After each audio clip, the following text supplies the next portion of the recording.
आप एक संयुक्त परिवार की बहू थी, अचानक से आप राजनीति में आई। कैसा महसूस करती हैं आप? और क्या क्या आपको समस्या आई इस अचानक परिवार से निकल के राजनीति में आने पर?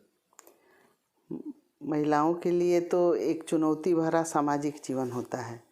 मैं जब शादी करके एक संयुक्त परिवार में आई तो वहाँ भी चुनौती था, लेकिन बड़ा अच्छा अनुभव रहा मेरा। परिवार में, इतने बड़े परिवार में मैं पहली बहू थी, बहुत ही लाड़ प्यार मिला सबका। और मेरे को महसूस ही नहीं हुआ कि मैं संयुक्त परिवार की बहू हूँ और बहुत बड़ी जिम्मेवारियों का मैंने अच्छे से निर्वहन किया। उसके बाद अपनी जिम्मेवारियाँ बढ़ती जाती हैं। उसके बाद ये क्षेत्र में जब मैं बच्चों को पढ़ाने के बाद नोएडा से जब मैं दोबारा वापस आई तो मैंने क्षेत्र की बहुत दुर्दशा देखी। तो मैंने कहा कि भाई कोई ना कोई तो इसकी जिम्मेवारी लेगा। कौन ये समाज के लिए कौन सा काम करना, मैंने काम करने के लिए आगे तो आना ही पड़ेगा। और किसी ने मेरे से ऐसे ही कहा कि तो आप ही क्यों नहीं आती हैं। मैंने कहा ठीक है, क्यों नहीं, मैं चुनौती स्वीकार करती हूँ। और मैं जब बाहर निकली, राजनीति में आई, मैं बहुत सोच विचार के कि बहुत सारी चीज़ें ऐसी होंगी जो एक घरेलू बहू के लिए बड़ा चुनौती भरा होगा। लेकिन गांव घर और पूरे क्षेत्र का जो भी राजनीतिक मेरे सहयोगी हैं, बहुत ही उन लोगों का स्नेह मिला। और कहीं मेरे को अच्छा महसूस नहीं हुआ कि मैं कहीं बाहर काम कर रही हूँ। और स्वभाव है मेरा कि मैं कोई भी काम हाथ में लेती हूँ तो उसको पूरा करने का मेरा स्वभाव है। अब छोटा मोटा ही जो भी समझिए, बेचू के पढ़ाई के दौरान भी मैंने कई ऐसी चीज़ें की जो मेरे को मतलब प्रेरणा दी। और मैं इस क्षेत्र में आई और लोगों ने बहुत स्नेह दिया। तो मेरे को चुनौती तो रहता है, क्योंकि जब कोई घरेलू महिला समाज में निकल के काम करती है तो उसको घर भी देखना ही होता है और बाहर भी समाज में आके काम करना होता है। तो मेरे को अच्छा अनुभव रहा। और पूरे गांव घर और जो मेरे सहयोगी मैंने मेरे रहे हैं, उन्हों का बहुत बड़ा स्नेह मिला। तो मैं सबको धन्यवाद करूंगी और चुनौती स्वीकार करना चाहिए, ये मेरा स्वभाव एक है। बात बताइए कि आप गहमर की बहू हैं, तो शासन की जो योजना आ रही है नहीं आ रही है वो बात तो अपनी जगह पे है। शासन की योजना आएगी, पूरे देश के लिए आएगी, पूरे प्रदेश के लिए आएगी।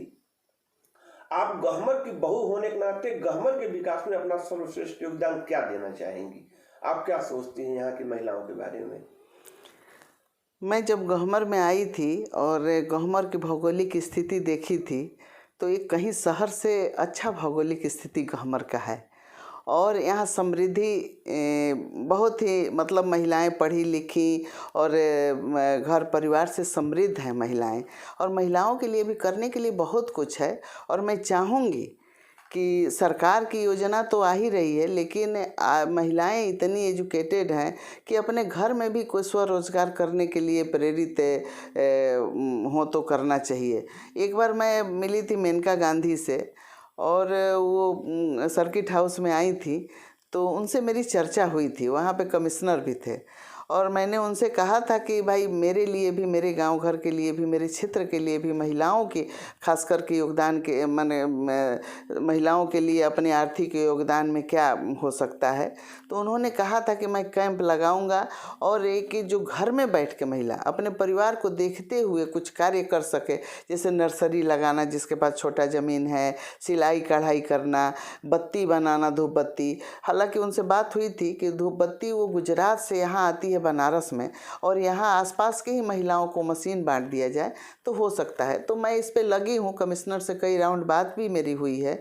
और मतलब जो उसमें महिलाएं रखती हैं रुचि, तो उनके स्वभाव के अनुसार मैं ज़रूर कुछ न कुछ इसमें ऐसा करूँगी कि वो अपने परिवार को देखते हुए कुछ काम करें। ये बताइए कि गहमर में एक बालिका इंटर कॉलेज है, वो काफ़ी समय से उसकी हालत खराब है, और चूंकि आज महिला दिवस है तो निश्चित तौर पर बच्चियों का भविष्य वहाँ अंधकार में है।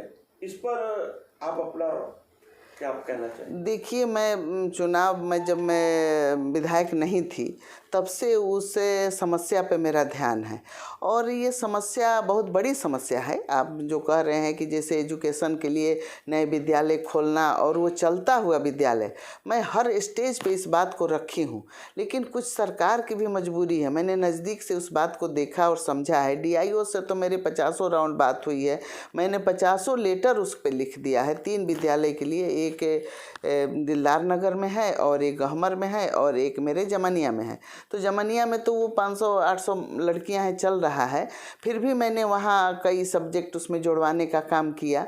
और दिलदार नगर में एक मैं लगी रही तो वहाँ कायाकल्प हो ही गया है। आपको पता है कि वहाँ 3 से 5 करोड़ रुपया आएगा और उसका कायाकल्प हो जाएगा। एक बच्चा मेरा गहमर का, DIO से मेरी बात हुई है। अभी तो फ़िलहाल हम लोग यहाँ एक विजिट उनका करा रहे हैं, तो वहाँ मिट्टी फिलिंग कराना, क्योंकि वहाँ पानी लगता है और उसकी भवनों की कमी नहीं है, लेकिन मिट्टी फिलिंग करा के उसमें टीचरों की सख्त ज़रूरत है। और ये टीचरों की बहाली हो रही है। योगी सरकार ने ये प्रोग्राम चलाया है कि जो भी ऐसे विद्यालय हैं वहाँ टीचरों को पहले तो नियुक्ति करके उसकी दशा को सुधारा जाए। तो मैं उसमें लगी हुई हूँ और आप लोगों का भी सहयोग चाहिए। इसमें थोड़ा हम लोग समय देके, जैसे वहाँ की व्यवस्था को दुरुस्त करके और टीचरों की बहाली करा के उस विद्यालय को चलाना अति आवश्यक है। मेरा ये सोच है। मैं जहाँ भी जिस स्टेज पे भी बातें रखती हूँ तो रखती हूँ कि नए विद्यालय खोलने से पहले हमको पुराने को ठीक करना है। बिल्कुल सही कहा आपने। और मैं उसको ठीक कराने के लिए समय। ये बताइए कि हर कोई मानता है कि शहरी क्षेत्र की अपेक्षा ग्रामीण क्षेत्रों में प्रतिभाएं बहुत ज़्यादा हैं, बहुमुखी प्रतिभाएं हैं, लेकिन फिर भी वो शहरों की अपेक्षा पीछे रह जा रही हैं। तो इसके लिए आप व्यक्तिगत अपने क्षेत्र में क्या कदम उठाने का प्रयास करें ताकि हमारे क्षेत्र की प्रतिभाएं निकल करके विश्व के मानस पटल पर, देश के मानस पटल पर जाएं? देखिए, मैं तो पहले तो प्रोत्साहित करती हूँ बच्चों को कि अगर कुछ ऐसी प्रतिभाएं हैं तो मेरे से संपर्क करें। मेरे से जितना हो पाएगा उनकी प्रतिभा को निखारने का काम, और सरकार स्तर पे जो सुविधाएं आ रही हो मैं देने का काम करवाऊंगी। एक ऐसे ही वो हमारे यहाँ से कुछ मुस्लिम बच्चे हैं जो बहुत गोल्ड मेडल भी जीते हैं, उनका नाम मेरे को नहीं याद आ रहा है। एक लड़का है यहाँ देवल से जो शूटर है, उसके लिए भी मैं लगी हुई कि लाइसेंस हो जाए, वो अपना शूटिंग करे। और सरकार, योगी सरकार तो इसके लिए एक अभ्युदय योजना चला रही है। आपको पता होगा, अभी तुरंत इसको हमारे महाराज जी ने, मुख्यमंत्री जी ने लागू किया है कि जो ग्रामीण बच्चे हैं जो प्रतिभावान हैं लेकिन उनको प्लेटफॉर्म नहीं मिल रहा है, तो उसके लिए उनको एजुकेशन देने के लिए, जैसे IAS, PCS, ITI, मैंने अब जो भी चीज़ें हैं, जैसे कि मतलब नेट की परीक्षा हुई या फिर मेडिकल की जो भी चीज़ें हुई, उनके लिए एक व्यवस्था किया गया है कोचिंग का। और वो कोचिंग बहुत डिटेल में मैं नहीं जाना चाहूँगी, उस कोचिंग आपको भी पता होगा। तो उस कोचिंग के द्वारा उस टैलेंट को उभारने का काम हो रहा है। और माता पिता परेशान होते हैं, भेजते हैं दिल्ली यहाँ वहाँ एजुकेशन के लिए, और जाके बच्चे तैयारी करते हैं, काफ़ी समय लग जाता है। लेकिन इसमें बिना खर्चे के अगर टैलेंटेड बच्चे हैं तो उनको प्लेटफॉर्म मिलेगा, उनको मतलब सफलता भी मिलेगी। अच्छा, एक बात बताइए कि आप एक ऐसी महिला हैं जिन्होंने 1980 के पहले का दशक भी देखा है जहां संसाधन नहीं थे, और आज संसाधन जहां परिपूर्ण है वो भी आप समय को देख रही हैं। तो क्या अंतर महसूस करती हैं स्ट्रगल में आज और पहले के? बहुत बहुत अंतर है।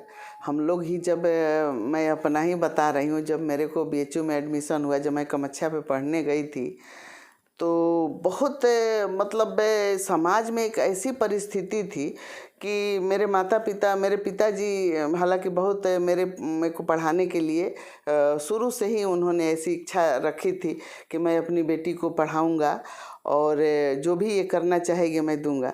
लेकिन गांव घर की सोच में बहुत ही अंतर था। लोगों ने, यहाँ तक कि मैं क्या बताऊं, इस तरह से मैंने वो भी समय देखा है कि लोगों ने कहा कि अरे ये पैसे की बर्बादी है, कोई लड़की को पढ़ाता है शादी के लिए पढ़ाया जाता है।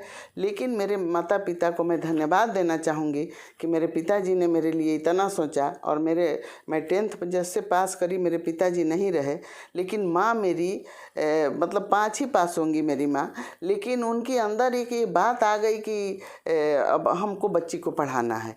और मैं वहाँ तक पढ़ी तो बहुत ही स्ट्रगल करना पड़ता। आज तो सब कोई जागरूक है कि हम अपने बच्चे को पढ़ाएंगे, और अपने जो भी उनका स्तर है उससे ऊपर उठ के पढ़ाने के लिए हर चीज़ें उपलब्ध है, नेट उपलब्ध है, सब चीज़ जानकारी है। उस समय मेरे पिताजी मेरे लिए मनोरमा लाया करते थे। मेरे को याद आया कि मनोरमा लाते थे कि इसको तुम पढ़ो और समझो कि मतलब कैसे क्या करना है। वो मनोरमा पत्रिका मेरे को आज भी याद है, और बहुत ही अच्छा लगता था जब पिताजी मेरे को पुस्तक ले आके देते थे कि बेटा पढ़ो और देखो कि दुनिया की महिलाएं और आगे जा रही हैं, क्या कर रही हैं। तो बहुत ही स्ट्रगल था, औरतों के लिए तो काफ़ी था और सबके लिए था। लेकिन आज मैं कहूँगी कि बहुत बढ़िया प्लेटफॉर्म मिला है। ज़रा भी आदमी टैलेंटेड है तो मुकाम को पा सकता है। आज अंतर्राष्ट्रीय महिला दिवस पर आप ग्रामीण क्षेत्र की और घरेलू महिलाओं को क्या संदेश देना चाहेंगी?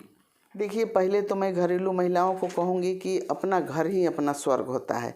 पहले हमको, हमारी महिलाओं को बहुत बड़ा दायित्व होता है कि जब जिसका परिवार अच्छा हो गया, जिसके बाल बच्चे अच्छा हो गया, जो अपने घर के मैनेजमेंट को संभाल लिया, उसके लिए बाहर जाके काम करना या किसी भी चीज़ पे काम करना संभव होता है। तो मैं यही संदेश देना चाहूँगी कि जो हमको जिम्मेवारी मिलती है, जिम्मेवारी बड़ी छोटी नहीं होती है। अगर घर की जिम्मेवारी मिली तो घर की जिम्मेवारी हम अच्छे से निभा लेंगे तो हम बाहर की जिम्मेवारी भी अच्छे से निभा लेंगे। तो मेरा यही संदेश है कि अंतर्राष्ट्रीय महिला दिवस पे हमारे प्रधानमंत्री और मुख्यमंत्री की जो सोच है महिलाओं के लिए, जो उन्होंने एक स्लोगन दिया था, बेटी बचाओ बेटी पढ़ाओ, वो मेरे दिल को छूने वाली बात थी कि बेटियों के लिए आज तक कोई कुछ कहा तो मोदी जी ने कहा, और योगी जी उसको आगे आगे बैठ हाथों हाथों ले लिए हैं। और महिलाओं के लिए महिला सशक्तिकरण 6 महीने का जो चल रहा है, पिछले नवरात्र से शुरू हुआ था और आने वाले नवरात्र में वो ख़त्म होगा। उसमें बहुत सारा चीज़ ऐसा महिलाओं के लिए किया गया। आप लोगों को पता होगा कि महिला हेल्प डेस्क जो खोला गया, जो थाने में, हर थाने में, कि महिलाएं अपनी समस्या रह सकती हैं। तो बहुत ही मतलब ये अच्छा वो विचार है और मैं चाहूँगी कि इसको प्रमोट हो। अच्छा, एक बात बताइए, एक पुरानी कहावत है कि हर सफल पुरुष के पीछे उसकी पत्नी का हाथ होता है, तो आप अपनी सफलता का श्रेय किसको देंगी, बाबा को या किसको? देखिए, ऐसा है कि सफलता कोई ऐसे नहीं मिलती है किसी को।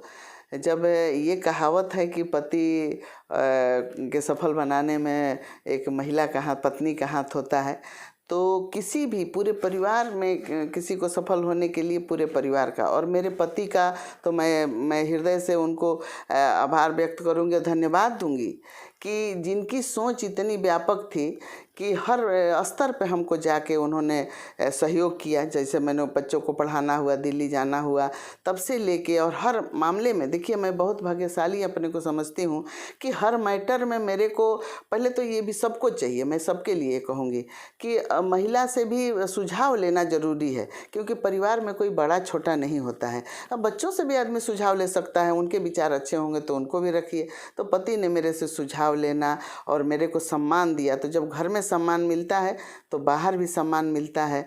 और मैं कहूँगी कि पति का श्रेय तो है ही है, पूरे परिवार का। मेरे ससुर जी भी, जब मेरे पति चुनाव लड़े थे 2002 में, परीक्षित जी, तो मेरे को घर से निकल के बाहर जाने का दिया था कि भाई आप जाके बाहर प्रचार करो अपने पति का। तो बड़ा सहृदय, और उस समय बड़ा हृदय था उनका भी, और ऐसा निर्णय लेना आसान नहीं होता है कि लोग निर्णय लें। उस समय में 2002 की बात कर रही हूँ। तो पूरा मेरा परिवार और का सहयोग रहा, पति का सहयोग रहा, बाल बच्चों का भी सहयोग रहा, क्योंकि मैं अभी मेरे बच्चे भी बड़े बड़े हो गए हैं, सबने मेरे को सहयोग किया, और यहाँ तक कि पूरे गांव का सहयोग रहा। देखिए, गांव उनके लोगों ने मतलब मेरे को महसूस नहीं होने दिया, और मैं बहुत गौरव महसूस करती हूँ कि इतने बड़े गांव की, एशिया के सबसे बड़े गांव की बहू हूँ, और जब किसी प्लेटफॉर्म पे जब मैं ये कहती हूँ तो मेरे को बहुत ही सम्मान मिलता है। तो मैं पति, पूरा परिवार और पूरा गांव और पूरा क्षेत्र को मैं वो दूंगी कि मेरे सफलता के पीछे सबका हाथ है। अंतिम बात, साहित्य सरोज पत्रिका के लिए आप क्या कुछ कहना चाहेंगे? मेरे को शुरू से ही जब आप अखंड मतलब इतनी चुनौती के बाद अखंड हर साल एक अपना सांस्कृतिक कार्यक्रम कराते हैं और बाहर से कलाकारों को, बाहर से कवियों को बुलाते हैं और कार्यक्रम कराते हैं और अकेले के दम पे, तो बहुत बड़ा उनका मतलब वो कभी भी इससे पीछे नहीं हटे, चाहे उनको किसी का सहयोग मिला या न मिला।